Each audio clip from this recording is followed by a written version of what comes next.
मानवारा टंडोला यार press club जा साफ़ी दोस्तों, नई चूंडियल पार्टी के घणे खां घणी मुबारकूं ऐं उमेद सां त टंडोला यार जे माण्हुनि जा मसइला ऐं गॾोगॾु प्रेस क्लब सिंध में ख़ुसूसन टंडोला यार में इंसानी हक़नि जी बहाली, कानून जी हुकुमरानी ऐं अवामी मसइलनि ते पंहिंजो भरपूर किरदार अदा कंदी ऐं सॼी प्रेस क्लब जी क़यादत मुल्क जे ताक़तवर क़ुवतुनि सिंध मथां गुज़रियल 18 सालनि खां माना हाणे पीपुल्स पार्टी जो तवील इक़्तिदार जंहिंखे लॻभॻि अचे 20 साल थियण वारा आहिनि, 2 डहाकनि खां वठी डिघी हुकुमरानी मुल्क जी इस्टेब्लिशमेंट पीपुल्स पार्टी जे हवाले कई। इहा डिघी हुकुमरानी का पीपुल्स पार्टी जी अवामी जमहूरी ख़िदमतुनि जे एवज़ नाहे। पीपुल्स पार्टी जी डिघी हुकुमरानी इंसानी हक़नि जी बहाली ऐं कानून जी हुकुमरानी ऐं सिंध अवाम जी ख़िदमत ऐं तरक्की ऐं इंसाफ़, तालीम, सेहत,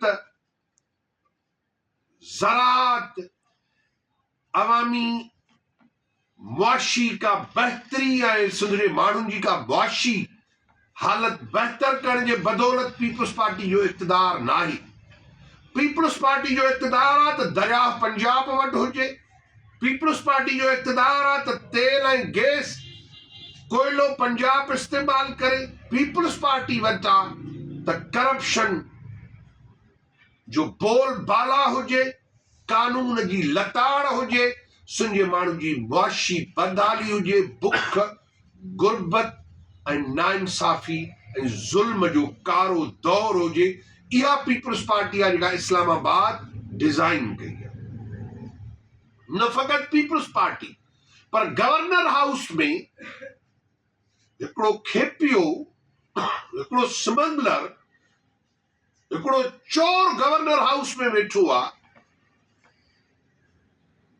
उहो वेहारे चवनि था त जेको आहे सो सिंध जी तारीख़ जी ग़लति बयानी करे ऐं कराची ऐं सिंध जी वहदत जे मुतलिक़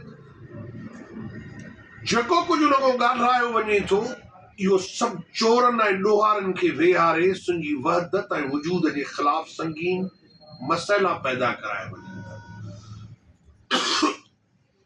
जंहिंजी मां मज़म्मत कयां थो। इहा सॼी इस्टेब्लिशमेंट पीपुल्स पार्टी MQM जी गॾियल शैतानी साज़िश आहे सिंध जे करोड़नि माण्हुनि जी तरक्की, आज़ादी, इंसाफ़ ऐं ख़ुशहाली जे ख़िलाफ़। असां था चऊं त असां जो कोयलो उन में जेका बिजली पैदा थिए थी, दौलत उहा सिंध ते ख़र्च कयो। तव्हां था चओ त कराची वफ़ाक़ खे ॾियो। असां था चऊं त कराचीअ जो बंदर, कराची पोर्ट ऐं पोर्ट कासिम, 2 पोर्ट उन जी दौलत सिंध जे माण्हुनि ते ख़र्च कयो। असां था चऊं त असांखे इंसाफ़ भरियो असांजे दरिया खे वहण ॾियो, पीअण जो पाणी, ज़राअत जो पाणी ऐं असांजी माहौलियात बहितर थिए, समुंड मथे न चढ़े, सिंध जो डेल्टा बचे ऐं सिंध जो इकोसिस्टम बचे। तव्हां था चओ त कराची वफ़ाक़ खे ॾियो। वफ़ाक़ त PI खां वठी बंदर खपाए पियो।